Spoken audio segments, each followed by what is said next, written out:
Olá, meu nome é Calif Abdala, eu sou orientando do professor Dr. Luciano Rebouças de Oliveira e co-orientando do professor Dr. Igor Gomes Menezes. O título do meu trabalho é Da Modelagem de Percepções à Avaliação de Sumarizadores de Vídeo, e essa apresentação é para a defesa de minha tese de doutorado na Universidade Federal da Bahia. Apresentando uma visão geral do que vai ser falado aqui, eu vou introduzir o que é sumarização de vídeo, discorrer como essa tarefa desafiadora é abordada na literatura, como os sumarizadores de vídeo são avaliados e os problemas que surgem por conta da forma como eles são avaliados hoje. Eu irei então apresentar nossa proposta de avaliação para mitigar esses problemas. Eu vou também apresentar os experimentos que nós realizamos e, por fim, as conclusões desse estudo. O ponto de partida para iniciar a nossa discussão é entendermos o que é sumarização de vídeo. Sumarização de vídeo é um processo no qual as informações mais relevantes são extraídas com o objetivo de gerar um sumário, que geralmente é um vídeo menor. Para ilustrar isso, considere a figura. A partir de um vídeo de entrada, o sumarizador de vídeo ele seleciona as partes que são mais relevantes para os usuários. Essa tarefa ela ganha relevância quando consideramos o aumento de conteúdo em plataformas de streaming de vídeo, como o YouTube. Contabilizados juntos, os usuários passam bilhões de horas diariamente nessas plataformas, consumindo conteúdo, e a quantidade de vídeos novos aumenta de modo que é inviável assistir todos os vídeos que são relevantes. Nesse cenário, não é suficiente apenas sugerir vídeos relevantes para os usuários, como o YouTube faz hoje. E surge uma demanda por extrair as informações mais relevantes de cada vídeo. Relevância ela é subjetiva e varia de acordo com cada usuário.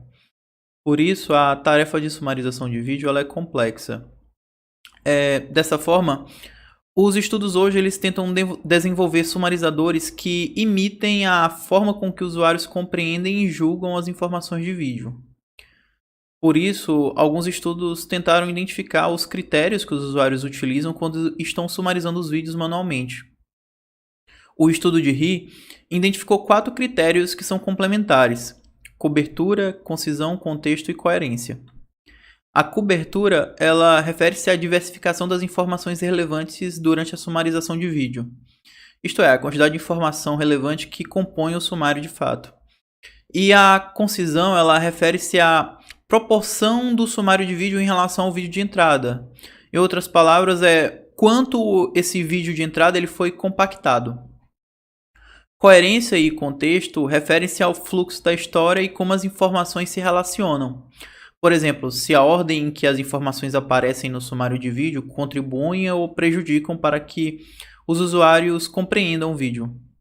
Todos esses critérios eles abrangem fatores subjetivos dos usuários e, por isso, os estudos de sumarização de vídeo costumam utilizar testagem psicológica para lidar com essa subjetividade. A seguir, eu vou apresentar um background, não só da área de sumarização de vídeo, como também da área de testagem psicológica. Em geral, um sumarizador de vídeo segue um pipeline de 3 etapas. O vídeo de entrada ele é dividido em segmentos, que corresponde à informação de vídeo e é julgada pelo sumarizador. Nesse processo, o sumarizador de vídeo prediz um score de relevância para cada segmento. E a partir da seleção dos segmentos cujos scores são os mais altos, o sumarizador gera um sumário de vídeo. Como os segmentos de vídeo são selecionados ou descartados, a sumarização de vídeo é considerada como um problema de classificação binária, o que influencia a metodologia para avaliar os sumarizadores de vídeo. Em problemas de classificação binária, é comum que a avaliação dos métodos automáticos seja realizada a partir de anotações. Porém, como os primeiros estudos de sumarização de vídeo não possuíam anotações a partir desses critérios, os estudos adotaram uma metodologia de análise descritiva. Nessa abordagem de avaliação, cada estudo aponta as vantagens e desvantagens de utilizar um sistema. Mas uma vez que a análise descritiva ela não permite comparar sumarizadores de vídeo de forma criteriosa, ela foi substituída por outras metodologias de avaliação mais objetivas. Em alguns domínios de vídeo, por exemplo, como os esportivos, as informações relevantes dos vídeos são conhecidas a priori. Por exemplo, em uma partida de futebol, as informações mais relevantes, em geral, são eventos chaves desse tipo de categoria. por exemplo, como gols, marcações de falta. Nesse contexto, a avaliação do sumarizador de vídeo ela é guiada a partir da detecção desses eventos chaves. Enquanto essa abordagem de avaliação funciona de forma eficaz em alguns domínios de vídeo, para a maioria dos vídeos que estão disponíveis na internet, não é possível estabelecer uma heurística única de avaliação com eventos chaves. Além disso, como a relevância das informações depende das preferências de cada usuário, os usuários são os mais indicados para apontar o que é relevante ou não em um vídeo. Duas abordagens, então, surgiram a partir de estudos com usuários. A primeira visa uma avaliação direta dos resultados dos sumarizadores. Isto é, o sumarizador de vídeo ele gera um sumário e o usuário, então, avalia esse sumário. Uma vez que é difícil garantir que os mesmos usuários avaliaram os sumários gerados por diferentes sumarizadores, a segunda abordagem é a mais utilizada. Ela visa a anotação de scores de relevância para cada segmento, e esses scores de relevância são utilizados para gerar sumários. E esses sumários, por sua vez, são comparados aos dos sumarizadores. O processo de coleta é estruturado de forma similar ao do sumarizador de vídeo.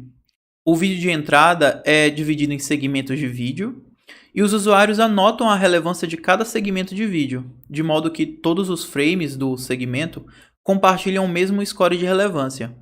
Por exemplo, na figura, o score de relevância anotado pelo usuário para o segmento de vídeo amarelo é repassado a todos os frames daquele segmento. Tendo em mente que julgar o que é relevante ou não é bem subjetivo, a coleta de anotações não é um processo trivial. Por isso, os estudos de sumarização de vídeo costumam se basear nos estudos de testagem psicológica. Testagem psicológica é parte de um processo complexo que diagnostica o desempenho dos indivíduos em tarefas específicas. A testagem psicológica ela vai mensurar, medir ou estimar o que nós chamamos de fator latente, que é um fenômeno psicológico dos indivíduos. No caso da sumarização de vídeo, esse fator latente é a percepção de relevância dos segmentos. Por ser um fenômeno psicológico, a percepção de relevância não pode ser medida diretamente e deve ser medida de forma indireta a partir de feedbacks, que nesse caso são as anotações. As medições indiretas são passíveis de erro, por isso que o modelo de percepção é ajustado considerando um erro aleatório. Matematicamente, a variável t ela descreve a percepção de relevância se fosse medida diretamente, mas por conta de vieses, o erro aleatório, que é representado pela variável e, distorce o valor que foi anotado pelos usuários. Esse valor anotado é representado pela variável d. O erro aleatório tem várias causas, desde fatores ambientais, como calor e frio, que deixam os usuários desconfortáveis e prejudicam a atenção e a capacidade de anotar, como também os próprios parâmetros da testagem psicológica. O texto escrito ele descreve com mais detalhes vários desses parâmetros, e nessa apresentação eu vou abordar particularmente a capacidade dos usuários conseguirem discriminar com precisão um fator latente. Para anotar a relevância dos segmentos, os usuários selecionam um valor dentro de uma escala de anotação. Assumindo uma escala ordinal, isto é, uma escala em que os valores descrevem uma ordem de relevância, por exemplo, nessa figura, embora os usuários consigam descrever com precisão os extremos do que consideram como grande ou pequeno, os pontos intermediários da escala podem variar entre os usuários. Ainda que essa escala inclua um nível como tamanho normal, não há garantias que os usuários irão distinguir e categorizar com precisão esse tamanho de maçã. E isso ocorre de forma similar na sumarização de vídeo. Embora a sumarização de vídeo seja vista como um problema de classificação binária, é comum que os datasets utilizem escalas diferentes durante a coleta de dados.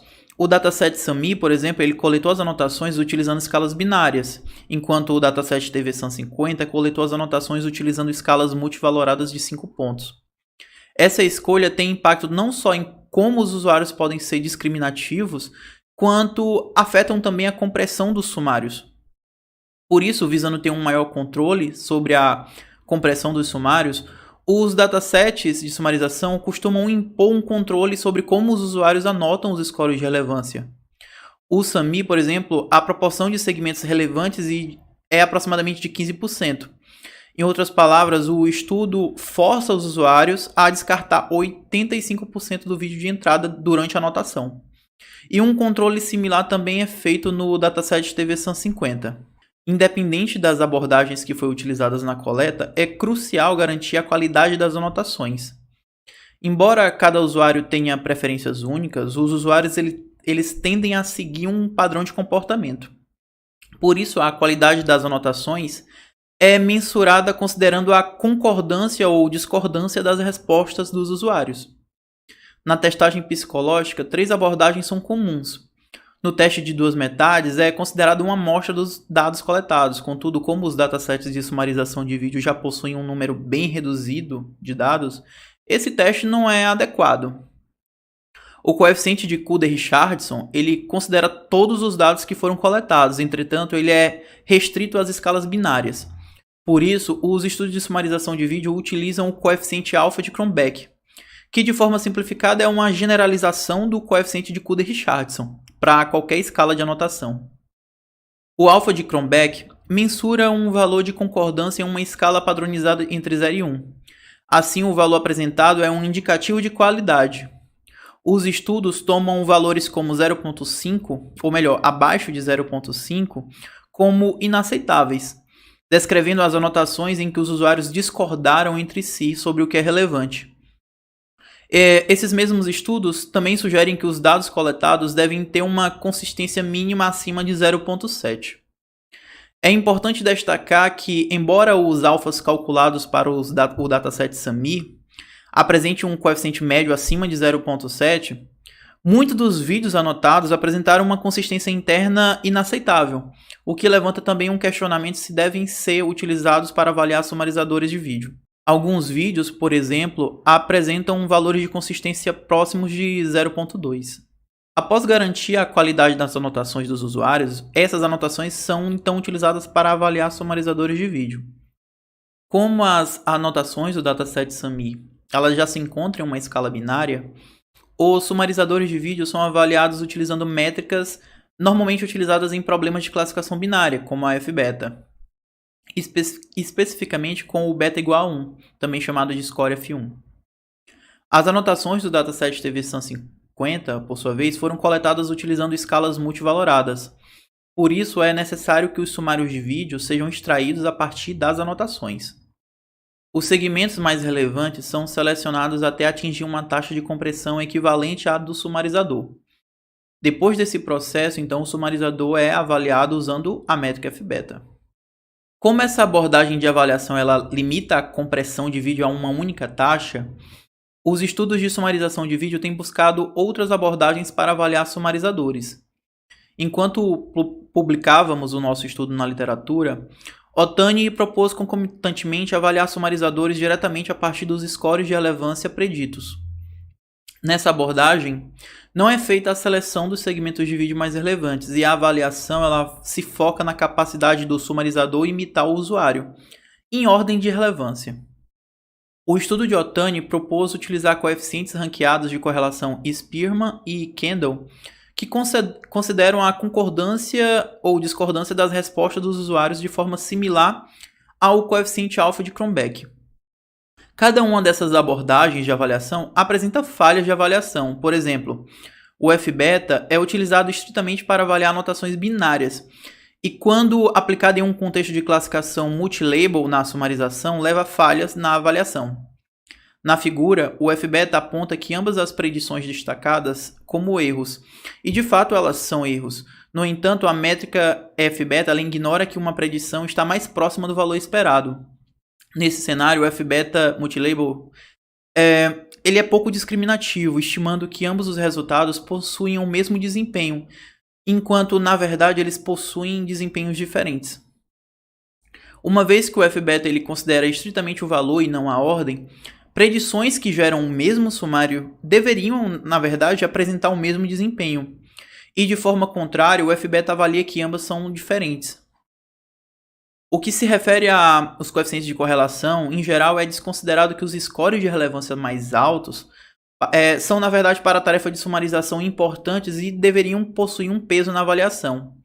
Embora existam formas de ponderar os scores de relevância em coeficientes ranqueados, eles não surtem o efeito esperado, visto que dependendo da distribuição de valores, os scores de relevância mais baixos podem de fato resultar em sumários de vídeo com uma compressão igual ou até maior do que as dos scores mais altos. Por exemplo, na figura, uma pequena mudança na distribuição dos scores altera a compressão dos sumários de vídeo. Considerando todos esses problemas de avaliação, nós propomos em nosso estudo uma nova métrica de avaliação chamada CLUSA. Embora a nossa métrica seja aplicada diretamente nos scores de relevância, ela aborda a avaliação como uma classificação binária. Dessa forma, os sumarizadores de vídeo são avaliados de acordo com a preservação de informação relevante. A CLUSA ela é dividida em 4 etapas que vamos discorrer a seguir: a linearização ou mapeamento, a correspondência, o agrupamento em faixas de compressão e, por fim, a ponderação de cada faixa. A linearização realiza a seleção de segmentos de vídeo. No entanto, diferente da abordagem de avaliação da literatura, em que é predeterminada uma única taxa de compressão, a CLUSA aplica uma linearização em todos os pontos da escala de anotação. Como consequência, todas as informações de concisão são levadas em consideração na análise. Na figura, podemos ver na esquerda o resultado desse processo para um conjunto de anotações na direita. Cada sumário de vídeo da linearização, cada linha dessa matriz, é então usado para avaliar os scores de relevância preditos pelos sumarizadores.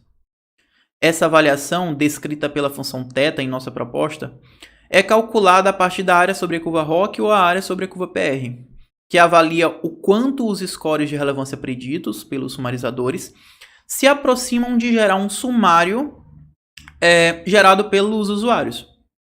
Junto com essa avaliação, é calculada ainda uma taxa de compressão, que em nosso estudo descrevemos como a proporção de segmentos de vídeo que foram descartados. A partir da taxa de compressão, os scores de desempenho são agrupados. Apesar de em nosso estudo utilizarmos 10 grupos, ou melhor, 10 intervalos de compressão, esse número pode ser alterado no parâmetro B. Porém, quanto mais intervalos de compressão, maior será a ocorrência de falta de dados nesse intervalo, o que impacta nos valores de referência ou baseline da nossa métrica.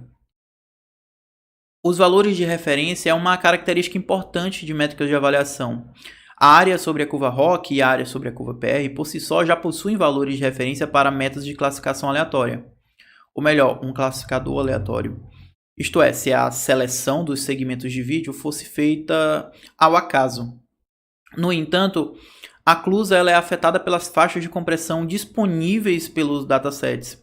Como podemos ver na figura, somente 5 faixas de compressão podem ser avaliadas para um vídeo em particular. Como os pesos correspondentes às outras faixas de compressão não são computados na performance, o valor de referência ou baseline do classificador aleatório muda de acordo com as anotações de um dataset de sumarização de vídeo. Embora o valor de referência possa ser calculado, é inviável determinar com precisão quais faixas de compressão são avaliadas sem uma análise das anotações do dataset. Sendo assim, os valores pré-calculados são imprecisos. Nessa tabela, os valores de referência circulados são os utilizados caso todas as faixas de compressão sejam abrangidas pelas anotações. Para cada combinação de faixa de compressão, há um valor de referência diferente. Por isso, o mais adequado é determinar esse valor empiricamente simulando um classificador aleatório e avaliando esse classificador aleatório no dataset. Nosso estudo realizou 3 experimentos. O primeiro foi sobre a qualidade das anotações coletadas em diferentes escalas de anotação. Como os datasets SAMI e TV150 possuem características distintas, como usuários e conteúdos de vídeo diferentes, as anotações desses datasets não podem ser comparadas diretamente. Assim, nós propomos coletar anotações em um cenário padronizado em que os mesmos usuários anotaram os mesmos vídeos em 3 escalas de avaliação: a escala binária, a Likert 3 e a Likert 5. Para isso, nós criamos uma ferramenta de anotação e disponibilizamos 10 vídeos para que os usuários anotassem no Amazon Mechanical Turk.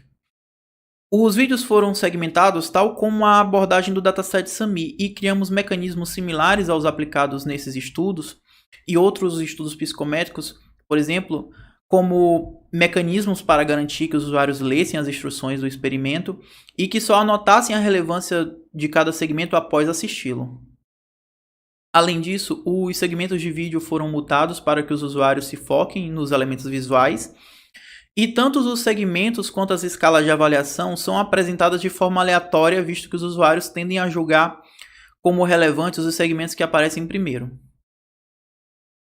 Considerando que as métricas de avaliação elas mensuram a concordância entre sumarizadores de vídeo e anotações, nós utilizamos as métricas de avaliação para calcular a concordância entre os próprios pares de anotação, de forma similar ao que ocorre no coeficiente alfa de Cronbach. Os autores do dataset SAMI chamam isso inclusive de consistência humana. Embora a métrica CLUSA seja ela capaz de avaliar a concordância entre pares de anotação, ela foi concebida de modo que todas as anotações são consideradas para computar o desempenho de uma faixa de compressão. Por isso, além da concordância entre pares, também analisamos a consistência humana a partir de uma abordagem Leave One Out, que ela é mais adequada para avaliar a CLUSA. No experimento 3, nós analisamos a CLUSA enquanto os sumarizadores de vídeo do estado da arte eram avaliados em múltiplas taxas de compressão. Nós procuramos sumarizadores de vídeo pré-treinados nos datasets SAMI TVSAN50 dentro do repositório de códigos do GitHub e selecionamos 5 sumarizadores mais recentes. Nesse experimento, nossa proposta é analisar a CLUSA, suas vantagens, bem como falhas em relação às outras métricas. A seguir, vamos mostrar os resultados obtidos em cada um desses experimentos. Embora nós pedimos para que os usuários anotassem 10 vídeos em 3 escalas diferentes, os usuários se cansaram e desistiram de participar da anotação.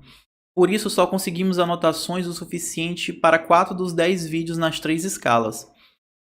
Isso não impede a análise de nosso estudo, uma vez que o crucial é que estes vídeos tenham sido anotados todos nas 3 escalas de anotação. Ambos no nível de frame e segmentos, as anotações apresentaram um coeficiente alfa de Cronbach superior ao mínimo para análise. No caso, elas apresentaram um alfa maior que 0.7. Sendo assim, essas anotações podem ser utilizadas no experimento 2.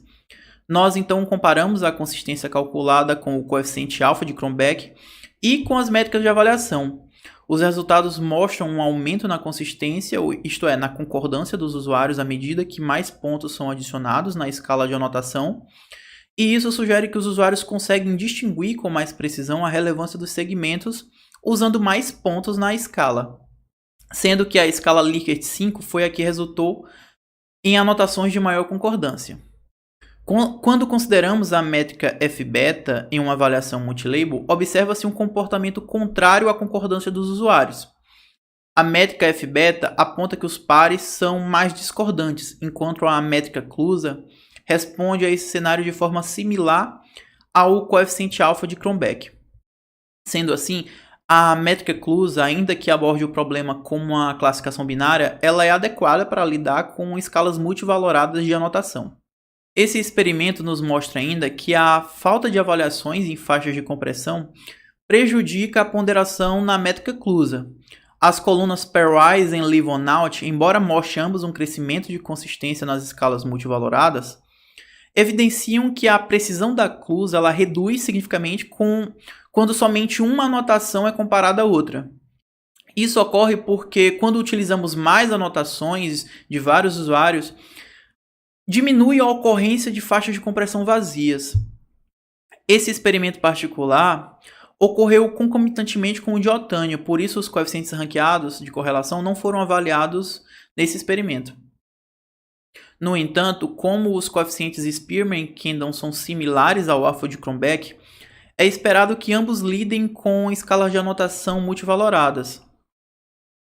A partir dos resultados do experimento 3, vamos agora discorrer sobre as diferenças observadas entre as métricas CLUSA e os coeficientes ranqueados de correlação. Na coluna Random, o valor de referência para os coeficientes ranqueados é igual em ambos os datasets, o que facilita a análise. O fato de serem diferentes na CLUSA não prejudica a análise, mas é importante ter em mente que esse valor tem que ser calculado para cada dataset. É recomendado que esse valor ainda seja definido empiricamente, uma vez que a combinação de faixas de compressão é diferente em cada vídeo dos datasets. Por exemplo, no dataset SAMI, as anotações abrangem apenas 2 faixas de compressão. Além disso, as faixas de compressão possuem proporções diferentes e, consequentemente, o valor de referência desses datasets calculados empiricamente vai ser diferente do pré-calculado. E o mesmo ocorre no dataset TVSAM 50. Além disso, a curva ROC e a curva PR respondem de formas diferentes quanto à proporção entre os segmentos, relevantes e não relevantes. Logo, o valor de referência também vai mudar. A partir dos resultados de cada sumarizador de vídeo, nós ordenamos os sumarizadores quanto à sua performance. No dataset SAMI, tanto a clusa quanto os coeficientes ranqueados de correlação, os sumarizadores foram avaliados igualmente. Houve apenas uma discrepância nos coeficientes de Kendall e Spearman quanto ao ranking do sumarizador VSAM-RI. No dataset TVSAM 50, por outro lado, a clusa e os coeficientes ranqueados de correlação divergiram. O método VASNet, que foi avaliado em primeiro lugar pela clusa, foi avaliado em último pelos coeficientes ranqueados de correlação, e o oposto ocorreu com o método DPP-LSTM. Para esclarecer o porquê dessa divergência, nós analisamos a performance média em cada faixa de compressão. O método DPP-LSTM apresenta um desempenho até maior do que os outros métodos em faixas de compressão acima de 0.4. Se somente essas faixas de compressão fossem consideradas na avaliação, o método DPP-LSTM seria avaliado em segundo lugar pela clusa. Entretanto, como os scores de relevância preditos pelo método DPP-LSTM eles não permitem computar faixas de compressão menores que 0.4, o método foi penalizado pela clusa. Essa figura evidencia ainda que as diferenças entre as áreas sobre a curva ROC e PR quanto aos extremos de compressão de vídeo. Na curva ROC, os extremos são impulsionados, enquanto na PR eles se mantêm estáveis próximos do valor de referência. Considerando que o extremo direito da compressão de vídeo possui o maior peso e a área sobre a curva PR ela é menos sensível, essa última ela é mais adequada para ser usada. A partir desses experimentos, chegamos às seguintes considerações acerca de nosso estudo e seu impacto na área de sumarização de vídeo. Quando consideramos o mesmo vídeo sendo anotado em diferentes escalas de avaliação, a concordância em cada faixa de compressão é similar. Isso sugere que não é a escala de anotação que afeta a concordância dos usuários, mas o conteúdo. Para alguns usuários, o aumento no número de pontos na escala permitiu que fossem mais discriminativos. Esse aumento da consistência é sutil, mas existe. Quanto às métricas de avaliação, todas as métricas avaliadas nesse estudo, independente de suas variações, conseguiram avaliar sumarizadores de vídeo no dataset SAMI de forma adequada. Isso, em parte, se deve ao fato que as anotações desse dataset se concentram em apenas 2 faixas de compressão. Para as anotações coletadas em escalas multivaloradas, a F-beta e os coeficientes ranqueados de correlação não são adequados, seja porque a F-beta vai de encontro à consistência dos usuários, ou a correlação ranqueada não pondera os sumários de acordo com a sua compressão. Ainda que a clusa seja adequada para lidar e avaliar os sumarizadores nesses cenários, e usando escalas de anotação multivaloradas, a clusa também apresenta falhas. A ponderação da clusa leva a erros de modo que as faixas de compressão baixas distorceram, por exemplo, a posição do método DPP-LSTM. Como trabalho futuro, nós apontamos ainda que a coleta de anotações realizada em nosso estudo, assim como em outros da literatura, mede a percepção de relevância a partir de um único score. Essa abordagem ela é pouco discriminativa, dado que os usuários podem sentir-se atraídos por um ou mais elementos visuais específicos dentro do segmento de vídeo. Uma abordagem de coleta a ser explorada é permitir que os usuários apontem quais desses elementos visuais são relevantes. Além disso, a ponderação da clusa ela pode ser ajustada para avaliar somente faixas de compressão disponíveis em cada dataset. E a clusa também ela pode ser adaptada para ser referenciada por critério. E isso facilitaria muito as análises a partir de um classificador aleatório. Bem, gente, essa foi a minha apresentação e agora será o momento da arguição da minha banca.